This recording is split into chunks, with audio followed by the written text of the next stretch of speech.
if you've seen the latest new Conservative tactic, it is to try and worry the general public, or at least worry those who are going to vote for reform, the splitting the Conservative vote, that, hey, you're going to be giving Labour a majority, and that's who you should be really worried about. And as we've seen time and time again, we've seen pieces worrying about, oh my God, how dangerous a Starmer supermajority is. Bear in mind, wind back the clocks. And yet, not only was Boris Johnson asking for a majority, Theresa May was also asking for one as well. David Cameron, in his 2015, wanted one. Why? Because he wanted to be out of the coalition that he was with, the Lib Dems at the time. It seems that if you're a Conservative and you've got a majority, that's fine. But, a Labour one, oh no. The terror, the horror that it will bring. And of course, who else is now joining in on this? Well, looks like Will is now joining in on this as well, saying that, don't worry about Farage's foreign policy and everything he said about Russia. We should be worrying about Labour's foreign policy.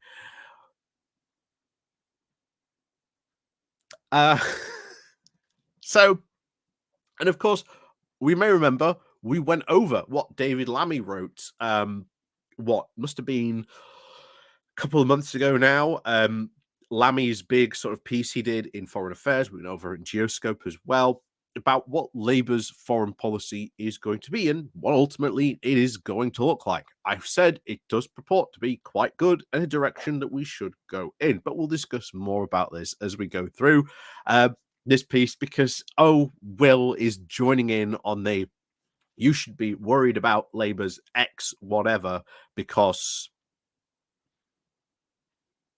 be worried. Anyway, before we do get on into this, please do remember to click on the like, the share button, and of course down below there are the Patreon page, the Buy Me Coffee link, where you can buy me coffee, the YouTube thank you button, and of course, as always, there is the Pony Club down below as well. And it is Wednesday as well, so there will be a new Pony Club video, and of course, rapidly moving on to that glorious 100th Pony Club video. So as always, Pony Clubbers, Patreons, please let me know what you would like to see for a 100th episode. It would be quite interesting to see what we get. But as always, thank you very much to everyone who does support the channel through those ways. And of course, thank you everyone who does click the like and share buttons as well. So as always, let's crack on over into Conservative Home with Will Atkinson saying, ignore Farage sounding off about Russia. It's Starmer's foreign policy we should be worried about. So, anyway, let's crack on into this. So, ignore Nigel Farage's pontifications about Russia and Ukraine. He has not said anything particularly outrageous. Well, actually, he has, Will.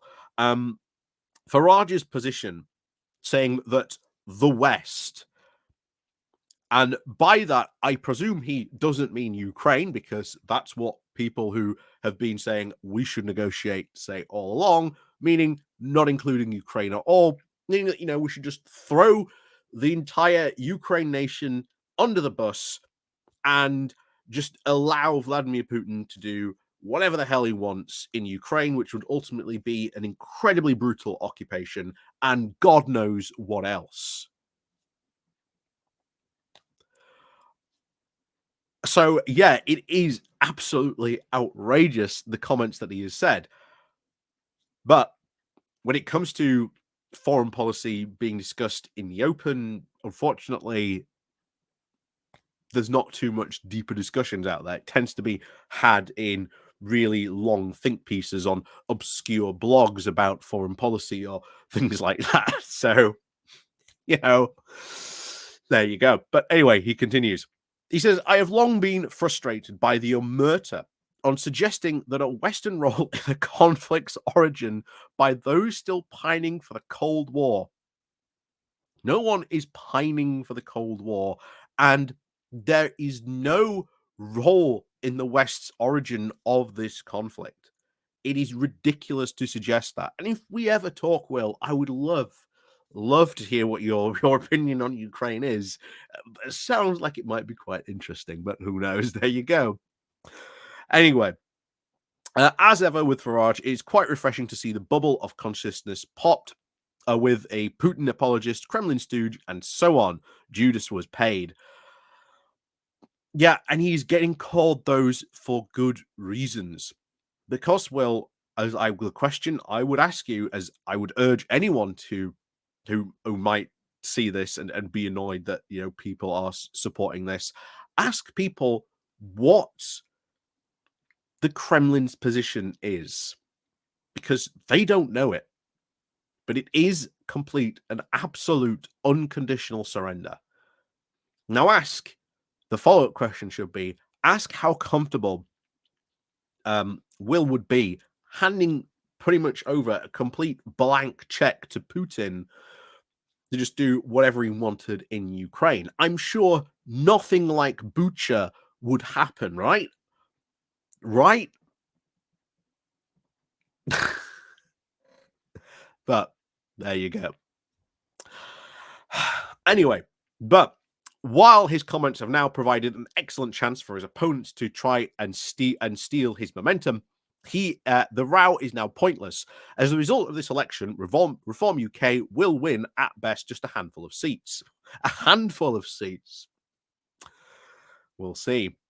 But as these proposed tax cuts bonanza, based on the maths that would make Liz Truss blush, Farage is not going to be taken seriously. He will not be our foreign secretary on the 5th of on July the 5th. Again, true. Even if he was challenging the government by 2029, one hopes that the international pressure and at least war weariness will have long brought Kiev and Moscow to the negotiating table. All of Farage's views can do right now is to raise the blood pressure of just a few armchair generals and shake off Taylor Swift from the front pages. Again, Will seems to have some very bizarre views of Taylor Swift very recently, but I don't understand why, but maybe someone can fill me in. But there you go. Again, I would hope by 2029 this war is long over. I would really hope it is long over. Like I say, I think 2025 is where we will see negotiations start to take place, because Russia ain't going to be able to continue it beyond that. Their economy is literally living on a prayer, even though people say, oh, but you've said that all the time.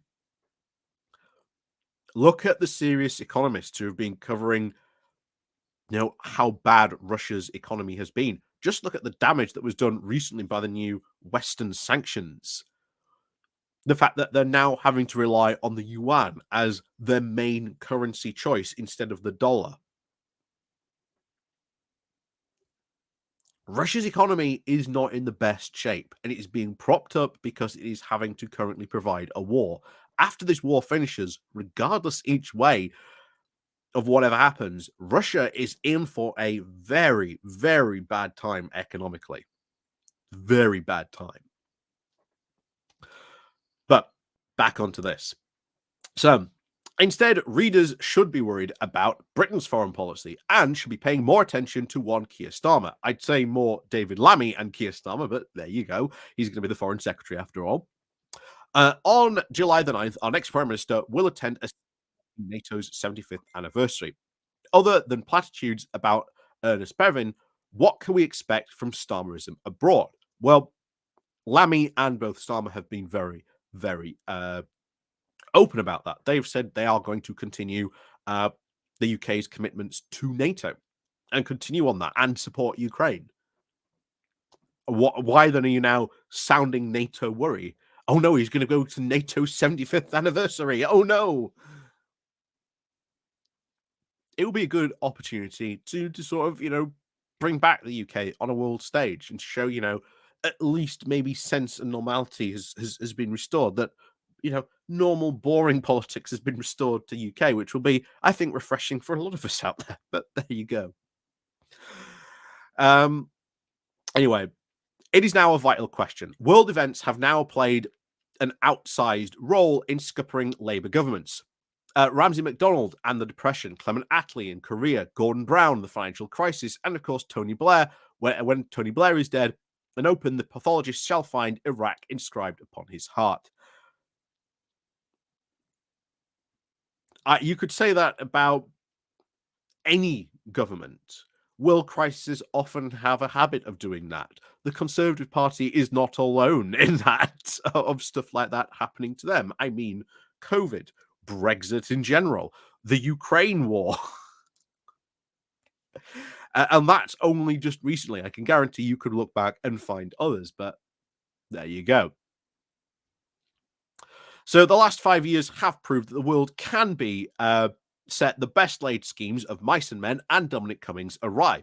Our armed forces plan for a big war by 2030. AI continues to fester. Taiwan, Iraq, North Korea, and the lights on the geopolitical dashboard are now all flashing red. Other cliches are available. Yeah, the world is in a bit of a state, and we cannot do that ourselves. That is Lammy's whole point. In his essay that he wrote about what the UK's foreign policy should be of progressive realism, he says Britain should be realistic about what it can achieve as a country, and where it can't achieve stuff by itself means that it should work with partners and allies to achieve shared goals and aims and values. So that's good. I fail to see why we should be panicking about that. Is that not good?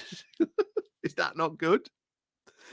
Anyway, unfortunately for those of us not hoping to spend our 13th birthday sinking, share their 13th birthday with the sinking of the HMS Queen Elizabeth in the Taiwan Strait, we are probably not going to be participating in any war in Taiwan. Like I say, ultimately, probably with the US Navy. We'd probably support them, maybe, but sending an aircraft carrier in that direction, maybe not. But anyway, the available evidence for Starmer's foreign policy fails to generate much confidence.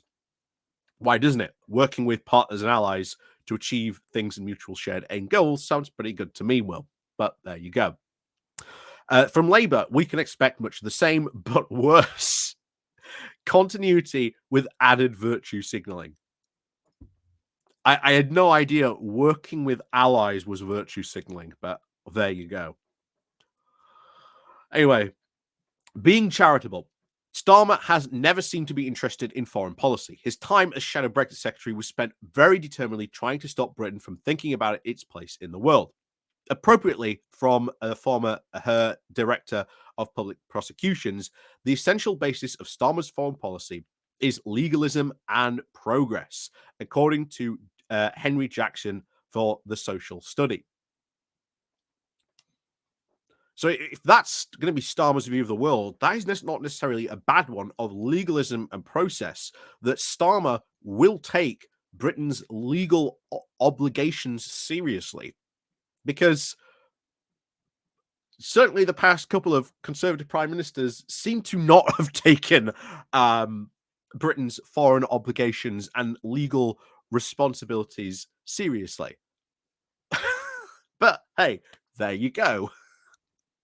Anyway, characteristically, Starmer has chosen to outsource his thinking. Since Sue Gray's experience doesn't stretch beyond the Irish Sea, Andrew Marr suggests that Labour leader is now consulting a smorgasbord of big Labour names. David Miliband, Jonathan Powell, Tory Fletcher, John Brew, and, like Henry Kissinger, but Northern Irish, but nice, could stay on. His Attlee book was very good. They're not good with the foreign secretary, though. It's all. I thought we were totally talking about who the foreign secretary is, but we're still worried about Keir Starmer. Why aren't we talking about David Lammy? He's going to be the foreign secretary. Anyway, as with Rishi Sunak summoning David Cameron to eat Ferrero Rochers for him, Starmer it has also put a good deal of trust in his outward-facing shadow ministerial team, with John Healey, the well-liked Shadow Defence Secretary, in place since 2020. He does seem reasonable and has promised a habitual review of Britain's security capabilities and pledging to raise defence spending. Excellent, needs to be done. Needs to be honestly constantly done. And of course, consigning anything about a what was it, an eastern pivot beyond the Suez needs to be dramatically relooked, because after the Ukraine war broke out, well, that suddenly became, not the biggest issue that, Britain might have to face in the future. But hey, there you go.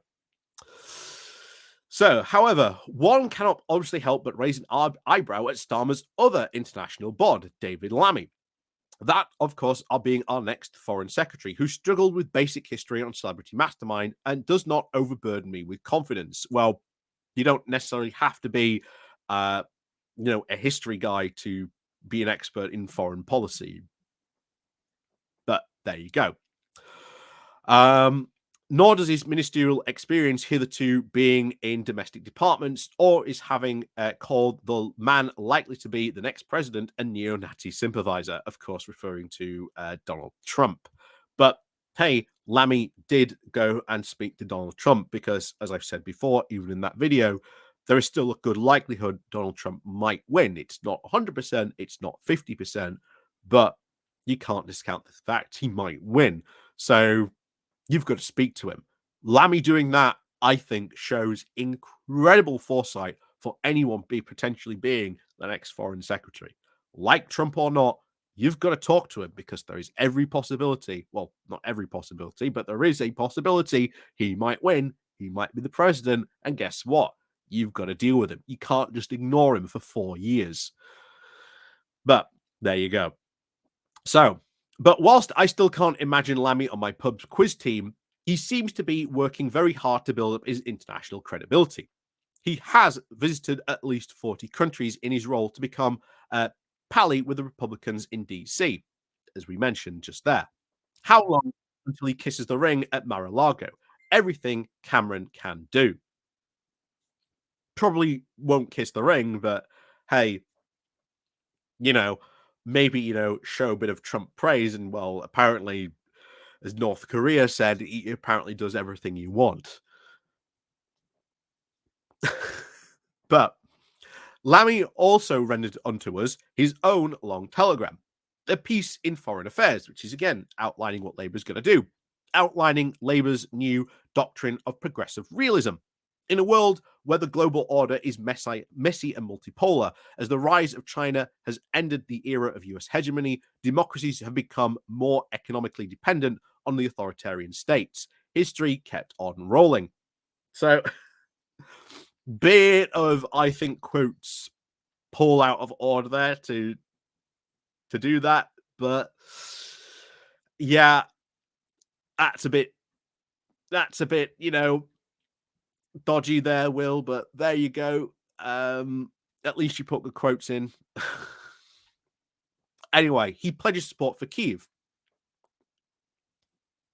So as long as it takes to achieve victory, which seems a tad optimistic in the face of waning American interest. That's if Donald Trump wins. Even then, I think there's going to be a big American pushback against that. Because if that does happen, then Europe's going to have to step up. And we've talked about the massive defense opportunities that would actually give Europe.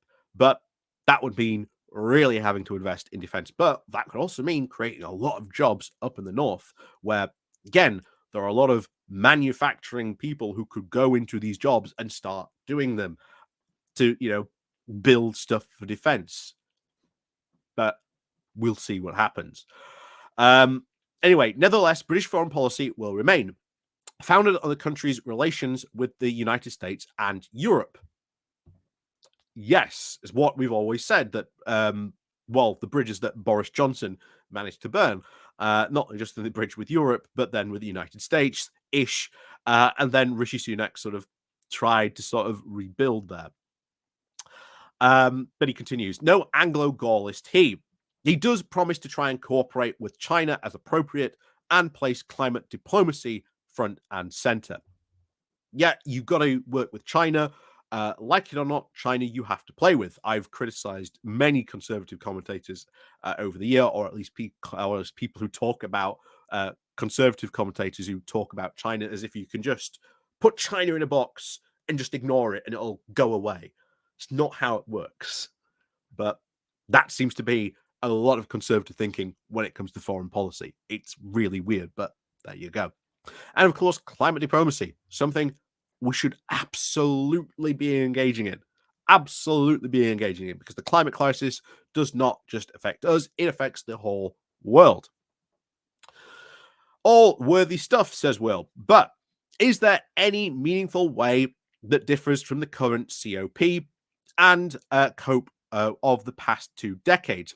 As Ars Rosino has put it, progressive realism is merely Blairite liberalism internationalism from the position of relative weakness. We had pretty good foreign policy relations under Blair. We weren't dealing with weakness. We were working together with allies. Anyway, but it continues with the antidote of political messaging rather than being a hard-nosed strategic thinking. It rightly criticizes the Tory nostalgia, but proves it is just as unworldly. We'll see what happens. I mean, Lammy got a lot of the stuff that is currently facing the UK, I think, spot on. He points out where things could be trouble spots in the future. We'll see how he acts as how he acts as foreign secretary, but I think he's going to prove himself to be, I think, relatively quite good. So, since we cannot expect the material realities of Britain's inability to influence world affairs to change, we can influence not all world affairs, but we can influence, some things. That's what progressive realism is all about. Knowing what we can do and then working with others to achieve those aims. I notice willing and, acknowledging that Lammy said in that, but there you go. We can hardly expect Labour to change much except the emphasis of our posturing. Rachel Reeves will loathe hiking defence spending anytime soon, and our military incompetence will continue. Nevertheless, Starmer will immediately have to fall back on his foreign secretary. And since his visit to NATO will soon be followed by a meeting with Emmanuel Macron's European political community at Berlin Palace, something else to potentially look forward to happening too, this will be his international coming out party. I agree. Those two are going to set the precedent for how Starmer is going to be perceived by a lot of international people. I agree with him. I absolutely agree with you on that. And those two will be very, very important things. So it will also be a chance to try and smooth the EU leaders ahead of a Brexit renegotiation, even if he knows what he wants, even if he knows what he wants from one. Labour will, of course, have to struggle to win a hearing from Europe, distracted by its problems of evolving against their ideas and hamstrung by events. That's very true. There are going to be potentially a lot of things happening in Europe. So I do agree with that. But it's not impossible. Negotiations have taken place against a lot of wider and different backdrops. So, people talking to others shockingly is a good thing, which probably is going to happen more under this Labour government, especially between us and Europe. So, he continues with, a hard right French government, a continuing Russian advance. Well, it's not advancing at the moment, but there you go, Will. An Israeli invasion of Lebanon, a Trump return, hopefully not, but who knows. A reopening of Brexit, to coin a phrase, will be now back of the queue. Despite his big victory, Starmer will also be constrained domestically. Again, that's what tends to happen. Foreign policy and domestic policy can sometimes undermine each other, as we've seen, the global Britain versus, leveling up. Both policies were partly, foreign policy aims, but constantly undermined each other. Um, so, in the Tories' worldview, there is also now inevitably frozen in 1989. For Labour, it is forever 2003. Add that many of MPs now reliant on the growing Muslim electorates, nervously looking over their shoulders at the spectre of George Galloway. Oh God, I hope we don't get more Workers' Party people in Parliament. Jesus Christ, they're going to be even worse than Galloway. But oh, don't worry, content, but it'll be God. We have to cover these people type of content. But anyway, um, we'll now finish with an electorate with Ukraine aside, rather cool and international engagement. And according to an unheard polling, I wouldn't trust unheard polling, but there you go. But Trotsky's dictum of war is now inescapable. Again, unheard is not reliable polling. Um, it's a website, but we should be telling people why we should be engaging in international politics, why we're going to be going to sort of forward and doing that. But that's a wide discussion about foreign policy in itself.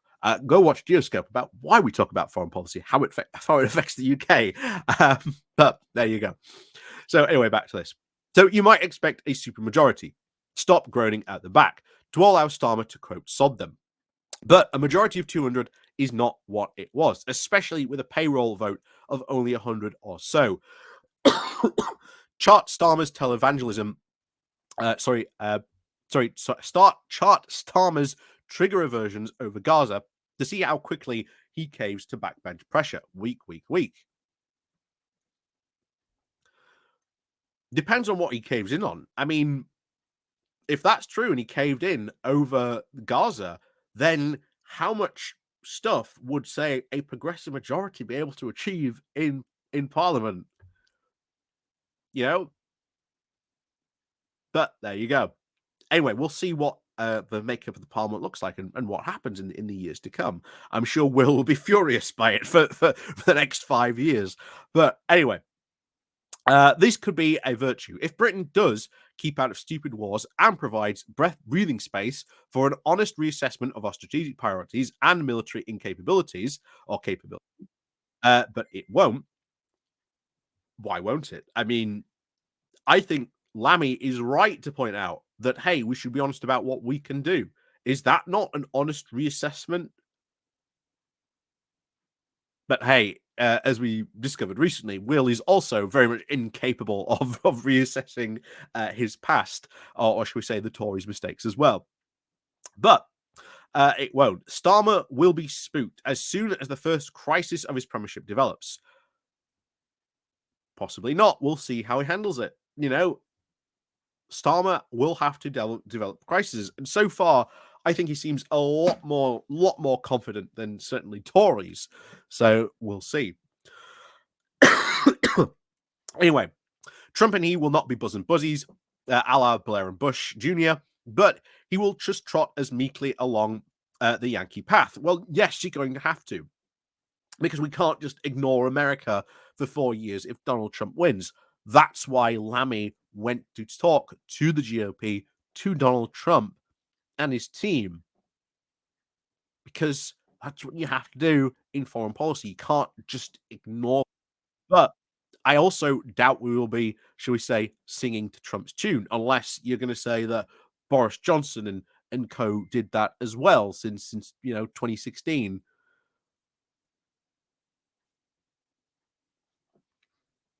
But playing, he continues with, Scrappy Doo to Washington Scooby is a role our tame political class has long become used to. Starmer will, of course, not rock the boat. Whoever wins in November, that doesn't inspire confidence in the man leading us through the world's most dangerous period in decades. Starmer will be overwhelmed. And you might get proven completely wrong. How do we know that Starmer is not going to approach crises by not panicking or just choosing the random, quick, short term solution that somehow tries to solve this crisis but doesn't really? What if he approaches this with a calm, cool head, takes advice, and takes decisive action? Will won't see it that way. I can guarantee you for the next 5 years that so far Starmer does seem to do that when he takes decisions. And that will, I think, prove to be very good decision making, something we have been lacking for quite some time, which will be quite nice to have. Anyway, whatever progress on his domestic priorities he actually manages, foreign affairs will still play a larger role in hastening the implosion of Starmer's government. This, we have to try and explain you why Will keeps on bringing this up. So, after 1997, there was a advocacy put forward by the Tories, just as it is being put forward now, that the Labour government will just absolutely completely implode. And of course, that did not happen. And they are still preaching the same message now that, oh, once the Labour government gets in, it will just completely implode. Blair's government didn't implode. In fact, it won, what, 3 elections?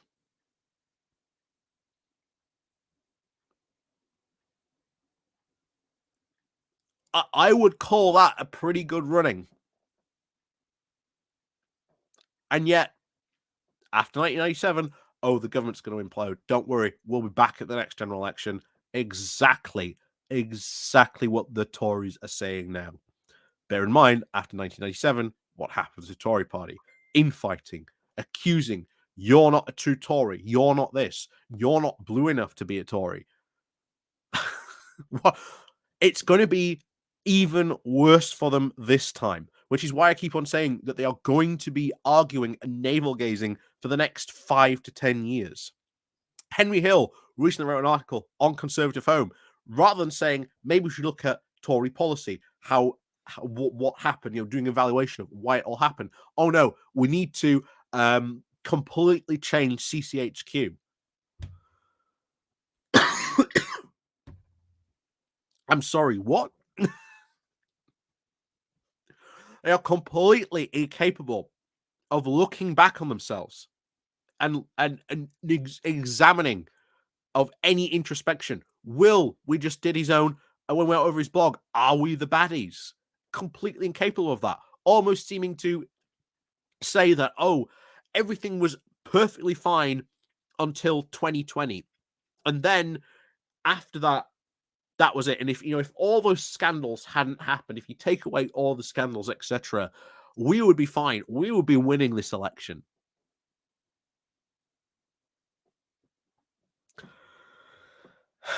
Anyway, back to this. So, war, recession, domestic unrest, the perfect trifecta to marshal Labour towards the exit door and break Farage's current ceiling of support.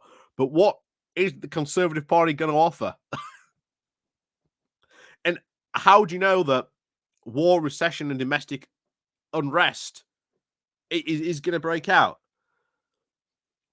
What domestic unrest? And what recession? Labour actually has a better track record of dealing with recessions than the Conservative Party,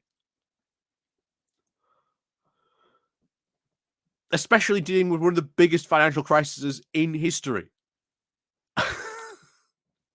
But there you go. And of course, break Farage's current ceiling of support. If you are worried about him and his foreign policy now, wait until it puts him into number 10. He'll be inheriting a situation bleaker than which Starmer faces to come on the 5th of January. Say it loud and say it proud. Things can only get worse.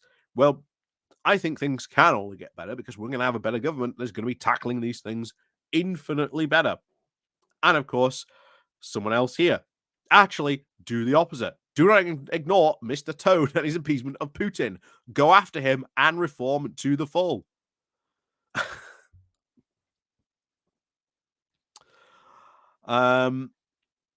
So how low have politics descended in this country when it's all down to which party can distort and tell lies more convincingly than the other? Mr. Atkinson, Farage has not sounded off about Russia. If he has, I'd be delighted for you to link me to that transcript. Um, Someone else here. I cannot believe how many conservatives are now seemingly offering justification to Putin for his actions. There is no justification for invading another country. Neither the EU or NATO was ever going to attack Russia. Someone else here. This article is absolutely pathetic, as rubbish now being increasingly spewed out on the daily basis of daily dire warnings about how Labour will perform by the increasingly desperate Express Mail Telegraph. Sunak and the odd Tory cabinet minister who now ventures out into the media on the basis that the UK electorate has now suddenly forgotten the damage that 5 hopeless and in varying degrees prime ministers, probably the 5 worst in history, and the government has now inflicted on the UK since 2010 on every aspect of our lives. Add that there is also the corruption, the lies then led by Johnson, and the behaviour of many Tory MPs, which have now led to their suspension, etc. Not to mention the betting scandal.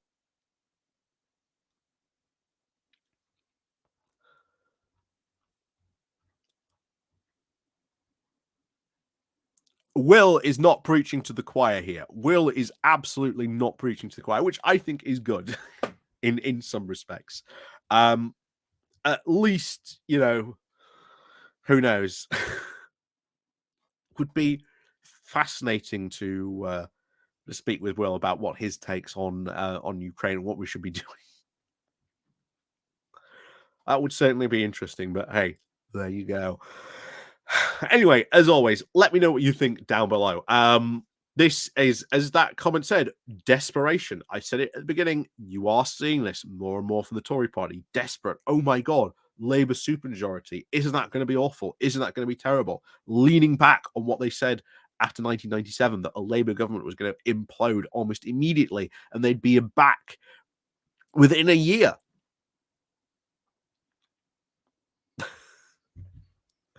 But as always, thank you very much for watching. And of course, as always, please do click on the like and the share button. Let me know what you think down below. And of course, there is the Patreon page, the Buy Me Coffee link where you can buy me coffee, the YouTube thank you button, and of course, the Pony Club down below as well. And of course, we'll see you all next time.